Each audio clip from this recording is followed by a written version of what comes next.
He found an alien chained in an abandoned warship. She said, "Break these seals and the stars will burn." The border of the black halo was not a place for the living. Every salvager in the outer systems knew that. The halo was a tangle of collapsed stars and shattered gravity wells, a graveyard of ships that had drifted too close and been torn apart by invisible hands. Some called it curse space. Others claimed it was haunted. Ray and Vale didn't believe in curses. He believed in opportunity, especially when the galaxy scavengers were too superstitious to claim it. The Drift Widow, his ship, slipped through the dim light of a dying star, its hull creaking against the pole of unseen forces. Ryan sat in the pilot's cradle, one hand on the throttle, the other hovering near the grav stabilizer controls. His eyes flicked between the void ahead and the scanner display. Something was out there. Something big. The alert ping came soft and low, almost hesitant, as if even a machine was wary. Contact. Detected. Class derelict warship. Ryan leaned forward. Warship salvage was A. Dangerous game. Military wrecks were built to survive punishment, and the old ones sometimes carried more than scorch. Plating, mines, automated defenses, half. Dead-ad AI still convinced the war was raging. But the payout, a single intact reactor core or weapons array, could buy a man 5 years of breathing room. He adjusted course, letting the shadows peel back. The derelict emerged slowly from the void. A vast silhouette, its hull fractured and pitted, armor scorched black. No running lights, no beacon. Its nameplate was half melted, but the old sigil of the Orion Crusades was still visible, a relic from a war fought 3 centuries ago. And it was here, balanced at the very edge of the halo's pole. One wrong burn and it would slide forever into the black gravity well, yawning behind it. Ryan's lips curved into a smile. "You don't belong. Out here, old girl," he murmured. "Let's see what you've been keeping." Boarding the Ghost, docking was delicate. One wrong vector, and the Widow would shear against the derelict's hull. The mag grapples clamped with metallic groan, feeling him to the warship's side. Inside his suit, Ryan felt the vibration in his ribs. Pressure lock. "Engage," came the voice of Tan. His onboard AI comm clipped faintly, irritated. "Hull breach risk is uncomfortably high." "When isn't it?" Ryan replied. He slung his salvage kit over one shoulder and stepped into the airlock. The inner door hissed shut behind him, and the outer door groaned open to reveal the warship's yawning breach. His boots touched down on deck, plating slick with frozen condensation. His helmet lamp sliced through the dark, revealing corridor walls etched with strange fractures, as if the metal had been twisted, not broken by some impossible force. No power, no sound, just a hollow, endless creak of old metal under strain. He moved deeper. The warship's layout was familiar. Command, deck forward, hangars midsection, engineering aft. But the air here felt wrong, too heavy, as though the ship itself were holding its breath. The chamber, after 20 minutes of careful sweep, Ryan found something his scanner had trouble making sense of. A dense pocket of gravitational distortion sat 3 decks down inside a sealed chamber. Readings spiked erratically, flickering between impossible numbers. "Tan," he said quietly, "I'm reading a mass signature here that's not natural." The AI's voice was sharper now. "Recommendation. Abort salvage and return to safe orbit.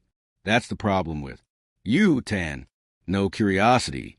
He forced the hatch open. What lay beyond made his breath hitch.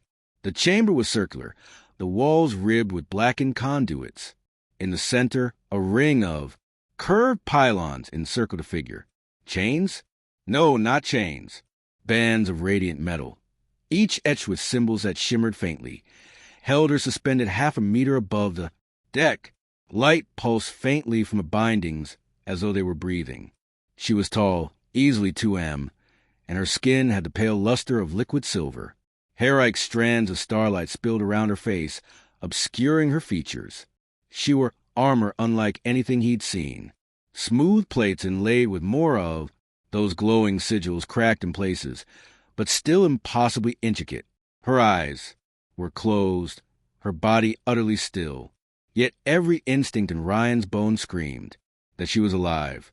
The first words, he circled slowly, boots clanging softly on. The deck, the air in the chamber was warm, humming faintly with some unseen current. The scanner at his wrist couldn't decide what it was looking at. Life form? Machine? Something else. Entirely? He stopped in front of her, gaze lifting to the delicate arch of her helmetless head. Guess you're the prize, he muttered. The voice came without warning, soft yet resonant, like the echo of a bell heard through water. Turn back, human. These seals keep the stars safe. Ryan flinched, hand flying to the sidearm at his hip. Her eyes remained closed. Her lips had barely moved, if they'd moved at all. For a moment, he wasn't sure he'd heard anything at all. Who are you? He demanded. His voice sounded small in the vast chamber. Silence, he swallowed, his pulse still, thundering in his ears. Right, not creepy at all. Breaking protocol. Every salvage code in the galaxy said the same thing. If it's still breathing, leave it. Live prisoners were trouble. Political, legal, and moral. But this wasn't a prisoner. This was something else, something old. He ran a glove along one of the bindings. It hummed faintly at his touch, the symbols, brightening before fading again. The metal was cool, solid, but the scanner reported no physical composition. It recognized. Tan's voice was in his ear again. Colder now. Ryan, this is a containment system. Whatever that is, it was locked away for a reason, which makes it valuable, he said, forcing lightness into his tone. We'll keep her bound, drop her in the hold. No one needs to know until we're far from here. You are making a mistake. Story of my life, the extraction. It took nearly an hour to rig the suspension cradle and mag anchors, each one humming faintly as it locked into place. The whole time, the silver-skinned woman never moved, never spoke again. Yet Ryan found himself glancing at her, face every few minutes, half expecting those closed eyes to open. When the cradle finally lifted her free of the chamber, the binding stayed intact, each chain stretching impossibly without breaking. The pylons dimmed as they passed, the hum in the chamber fading too. Silence. Back aboard the Drift Widow, Ryan sealed the cargo bay and reinforced the field locks. The figure lay suspended in her bindings, turning slowly in the low gravity, hair drifting like strands of silver smoke. He stood there longer than he meant to, helmet under his arm, watching her. In the harsh bay light, the patterns on her armor seemed to shift, flowing almost imperceptibly across the plates. Whoever you are, he murmured, you just became the most interesting piece of salvage I've ever taken. And somewhere deep, deep in the silence between her slow breaths, he thought he heard the faintest whisper. The Drift Widow drifted in the black. Her drives at idle, her cargo bay sealed, tight around the strange silver-skinned passenger. Ryan Bale had never felt his own ship this alive. He stood at the edge of the cargo bay's observation deck, arms folded, eyes fixed on suspended figure below. The chains, those radiant, rune-etched bands, still pulse in slow, deliberate rhythm. Each throb of light seemed to ripple through the air, faint enough to make him question if he really saw it, but strong enough to make his skin prickle. Tan's voice broke the silence. I have recalculated the energy. Readings from the subject's bindings. They are not emitting. They are consuming. Consuming what? Ryan asked, without looking away. There was a pause, the kind only an AI made when the answer was unsettling. Spatial harmonics, gravitational resonance. In short, the fabric of this. Region space. Ryan snorted softly. And here I thought I was hauling a prisoner. Turns out I brought home a black hole in chains. Daily routine. For the first 2 days, he kept his distance. He wasn't afraid. Not exactly. But something about her stillness was unnerving. She floated there, suspended in the cradle, hair drifting around her face, silver armor glinting dully in the cargo bay's light. No sign of hunger, no change in breathing, no sound, but the faint hum of the chains. Yet he kept coming back. Every 12 hours, he'd descend to the bay with water and nutrient packs, mostly out of habit, part of him expecting nothing. And every time when he returned the next cycle, the water would be gone, the packs empty, the chains untouched. It was the only sign she was alive, that in the way her silence felt deliberate, not vacant. On the third night, as the widow drifted in the deep lanes between sectors, Ryan found himself pulling up, a crate beside the cradle. "You probably can't understand me," he said, voice echoing off steel. "Hell, maybe you're asleep in there, but talking to empty rooms is a bad habit I've got." No movement, no reaction. He leaned forward, elbows on his knees. "Ever hear the Scar Belt run?" "No, guess not. It's the job that gave me this." He tapped a faint scar running from his left temple to his jaw. "Salvage gig gone." "Wrong. 2 ships chasing the same derelict. I got the prize. They got my crew." His eyes drifted over the aliens. "Still form. Been running solo ever since. Easier that way. Nobody to lose." For a moment, he thought he saw the faintest tilt of her head. A trick of the light, maybe, but it was enough to keep him talking. Strange changes. By the 5th day, the widow began to change. The old ship's reactors, usually temperamental, were running smoother. Navigation systems calibrated themselves without input. Even the AI's voice seemed steadier. Ten noticed at first. "This vessel's efficiency has increased by 14.7% since acquisition of the subject.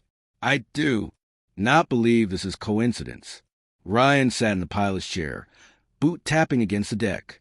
"So she's fixing the ship without lifting a finger, or she is altering it. The distinction may be important." He glanced at the live camera feed from the cargo bay. The alien hung in her, chains unmoving, but there was a presence about her now. As at the bays, there was denser, heavier. The first real exchange. That night, he went down again, carrying 2 metal cups and a bottle of on whiskey. Salvager tradition for marking a hard-won prize. He set 1 cup within her reach, the other in his lab. "You probably don't drink," he said, pouring amber liquid into each. "But tonight's special. First time I've pulled something from the halo without losing a limb."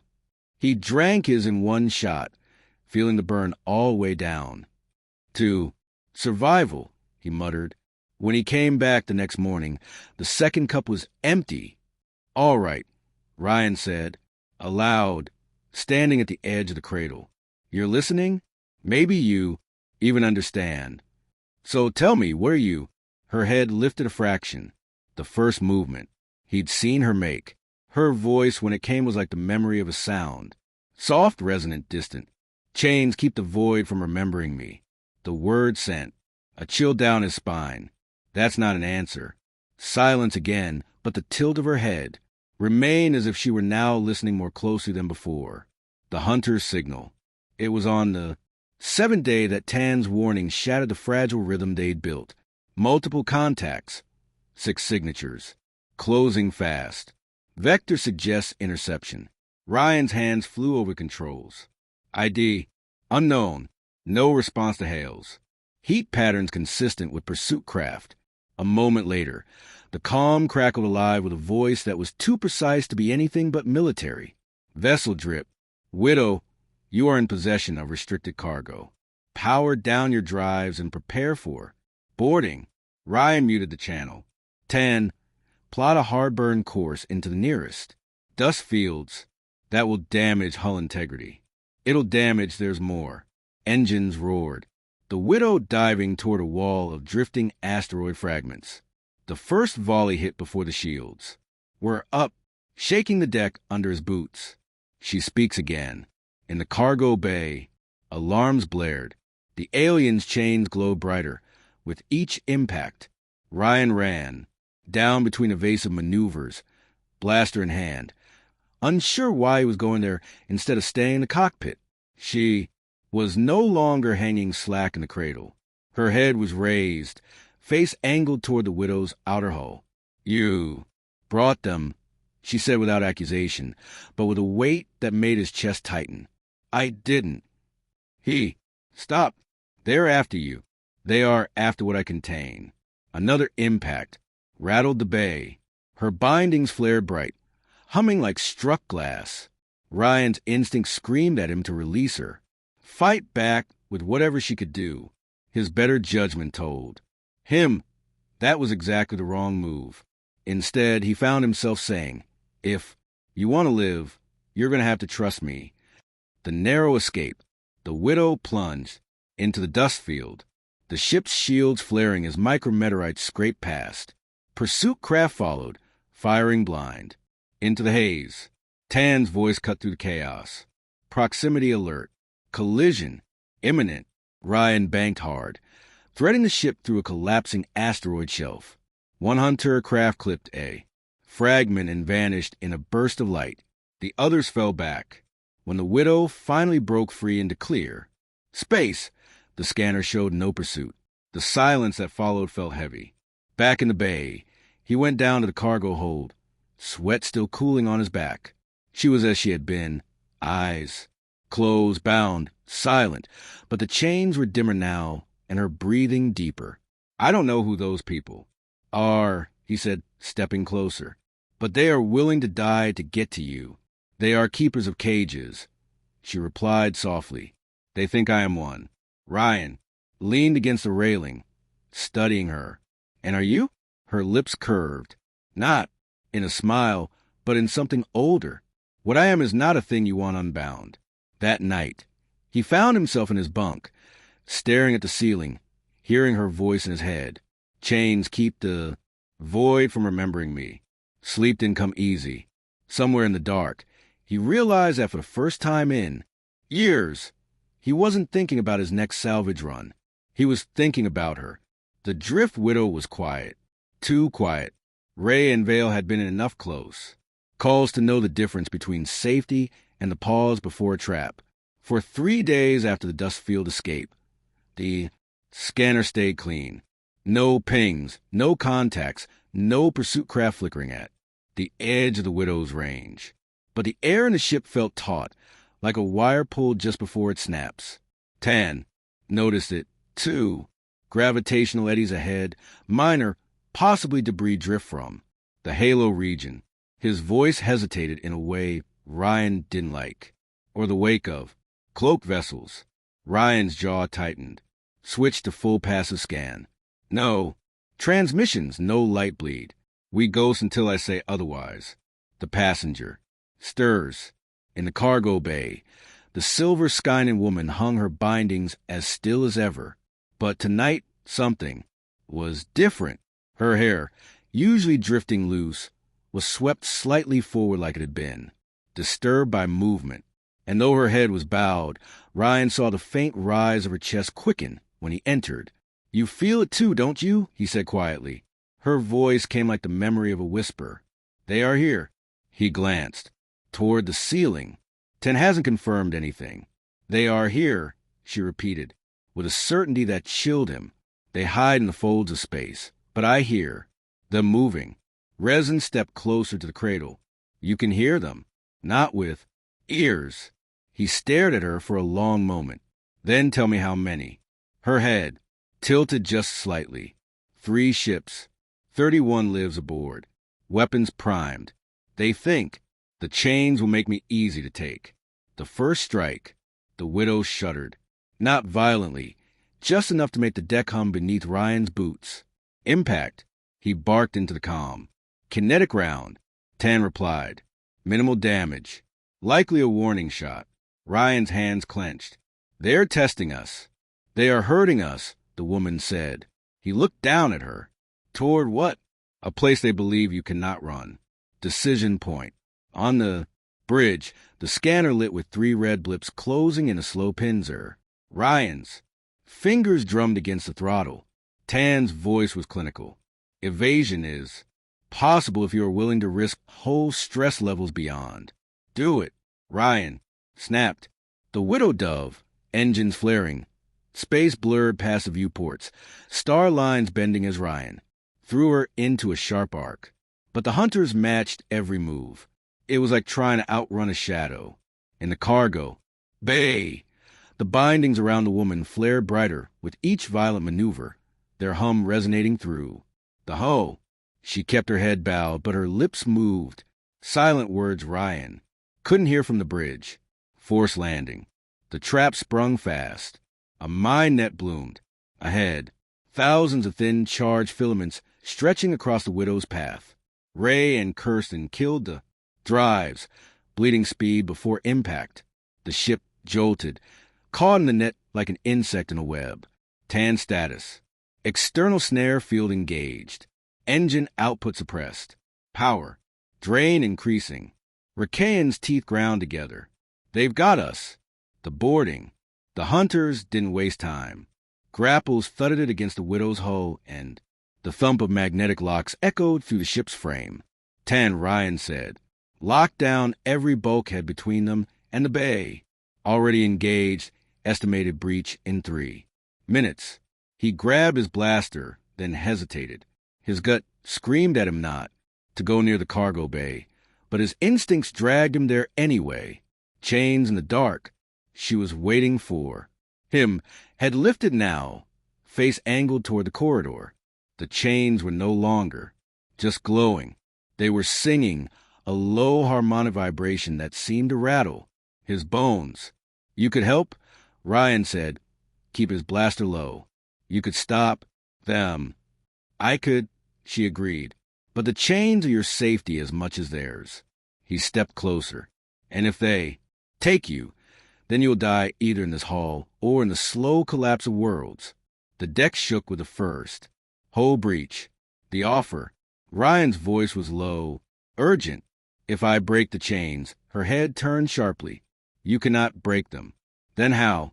They can only be unmade, and only by my will. He took a breath. So, will you? For a long moment, she said nothing. Then, will you run if I do? Ryan met her closed eyes. No. The fight, the first hunter through the breach, was met by Ryan's blaster fire. The shot punching through reflective armor. 2 more followed, returning fire that chewed into the bulkheads. Ryan fell back toward the cradle, using the bindings as partial cover. The woman's voice came calm, almost gentle. Step aside, he did. The chains flared, light spilling in patterns across the bay walls. The air thickened, pressurized without any system change Ryan could see. The next hunter through.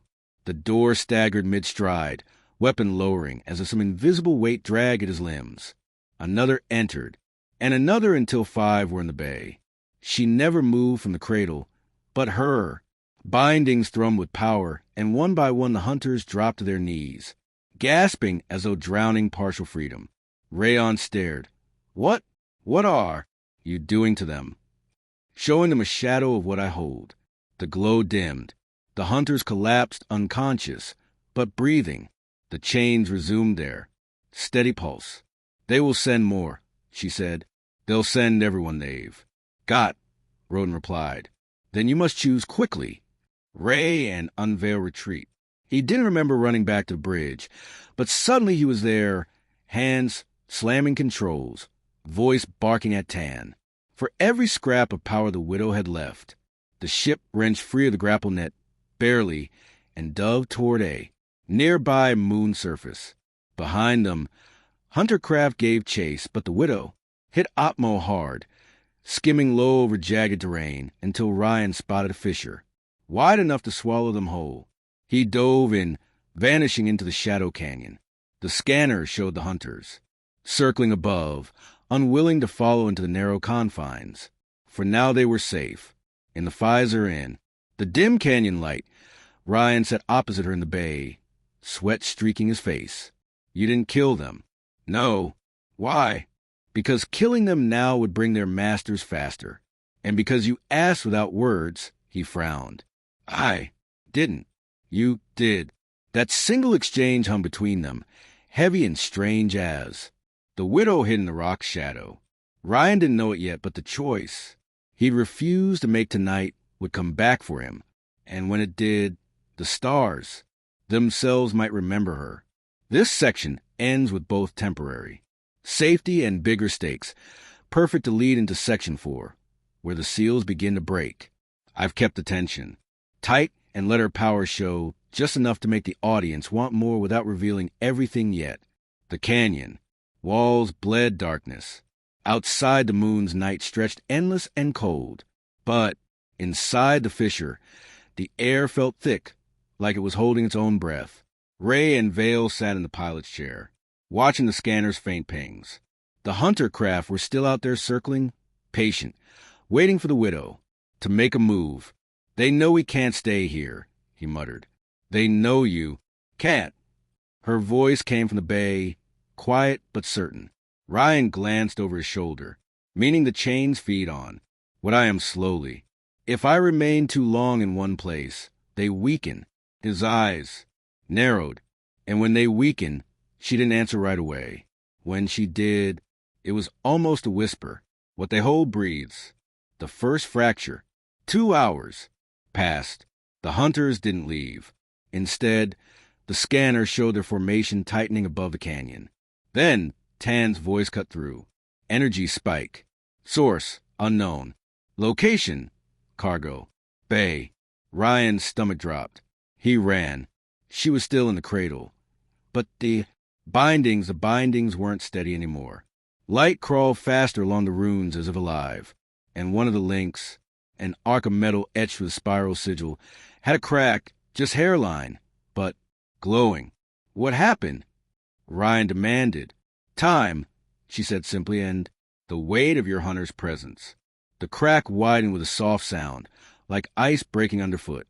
A pulse rolled through the bay, and every system light flickered. Ryan staggered. Headache spiking behind his eyes. The descent above, the hunters made their move. Drop ships peeled away from the main formation, plunging toward the canyon mouth. "They're coming in on foot," Ryan said, already pulling his blaster. Tan seal bulkheads be through F-force. Them to bottleneck. "Done," the AI replied. "But I must point out, no time." He turned to her. "If I let this chain go, you won't have to," she interrupted. "It's already going." The first unleashing, the chain snapped, not with a clang or a shatter, but with a soundless flash of light that seemed to suck heat from the air. The broken band drifted free, still glowing before dissolving into nothing. The change in her was immediate. Her head lifted fully. The silver of her skin deepened, catching the baylight in strange liquid reflections. The air around her shifted, pressed, bent. Ryan stumbled back a step. "What did that lesson you fear more than they can survive contact?" The first wave hit the bay. Doors hard. Magnetic cutters sparked against reinforced alloy. Ryan aimed down the line, blaster ready. The door gave with a deafening bang, and armored figures poured in. She didn't move at first. She didn't have to. A ripple moved through the bay, silent, invisible.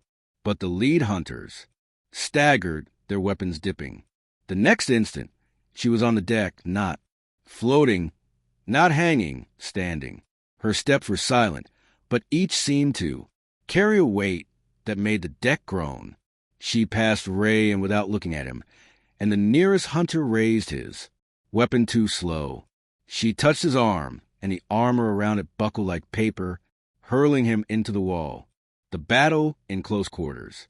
Ryan fought alongside her, but it felt like standing next to storm.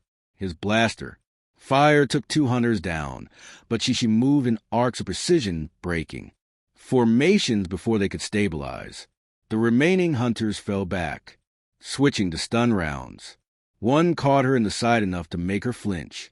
Another clipped her shoulder. Ryan saw her sway. "You're hit." "Not enough," she said, voiced the second fracture. Mid-fight, another chain split. Ryan didn't even see it happen until the light changed. Brighter now, harsh and cold. A wind that wasn't wind moved through the bay, pulling at his hair, tugging at his breath. Her movements sharpened, almost too fast to follow. Hunters collapsed without her touching them. Helmets fogging from the inside, armor systems seizing. One of them managed to gasp, she's unbound, before she silenced him with a glance. The choice. The survivors retreated to the far bulkhead. Ryan leveled his blaster, but he knew they weren't beaten. They were regrouping. He turned to her. "You can finish this," he said. "End it." She met his eyes, or rather, the place where her eyes would be if they weren't still closed. "If I end it now, more will come and the chains will fail sooner. Then what? We hide until they do. We move before this moon remembers me. Escape through the wound." They fought their way to the docking ring. The Widow's ramp hiss closed behind them as Ryan threw the ship into a vertical burn. Engines screaming against gravity. The moon's surface fell. Away, the canyon vanishing into shadow. Above, the hunter craft broke formation, some giving chase, others falling back toward their larger carriers. Tan's voice was strained. "Pursuit craft. Inbound. 2 minutes to intercept." Ryan's hands flew over controls. "Plot a blind. Jump. Randomize coordinates. Give me every scrap of fuel for the first burst." "Done. Brace for." The Widow lurched as another hit glanced off her shields. Sparks cascaded from an overhead panel. In the dark between stars, they jumped. For a moment, the stars stretched, smeared into impossible lines, and then, snap back. The Widow drifted in silence, floating in a nameless patch of deep space. Ryan exhaled hard, shoulder sinking. "We lost them for now," she said. "But the chains are weaker, and I am less. Contained."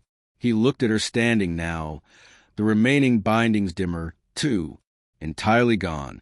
"Is that a good thing?" She didn't answer. Her head turned toward the viewport, toward the infinite dark, and Ryan had the sudden sharp feeling that something out there was turning to look back. The drift Widow drifted in nameless dark. No stars, no beacons, just the hum of her life support and the faint pulse of the bindings that still clung to the silver Skynan woman in the cargo bay. Ray and Vale stood at the bridge viewport, hands braced against the console. "How long until they find us?" Tan's voice was flat, based on the energy signature emitted by the broken bindings. "Not long." He closed his eyes. "Give me a number." "Hours. Perhaps less." Behind him, soft steps, bare feet on. Steel. He turned. She was there, not in the cradle now, but standing at the top of the ramp, the 3 remaining chains wrapped loosely around her arms and waist. Her hair floated in the recycled air, catching stray motes of light. "You're not resting," he said.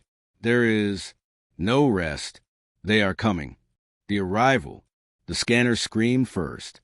Dozens of red pings fanning out from a single massive signature. Ryan's stomach dropped. "That's not just hunters." "No," she said, and her voice was heavy with certainty. "That is their master." The ship emerged from the dark like a continent with engines, a reclaimer dreadnought. Flanking it, a swarm of smaller assault craft, enough to blot out a moon. The calm crackled alive. A voice deep and cold. "Ray and Vale, you have something that belongs to the Reclamation Accord. Surrender it and your death will be quick." He muted the channel. "They've got us boxed." "You always had us boxed," she said. Her offer. She stepped closer, the last chains rattling softly. "If I open my eyes, this ends." He shook his head. "You told me. Yes, it destroys, but it also chooses. You could be chosen. And if I'm not, then your death will be fast, painless." Ryan stared at her. "Hell of a sales pitch. You must decide.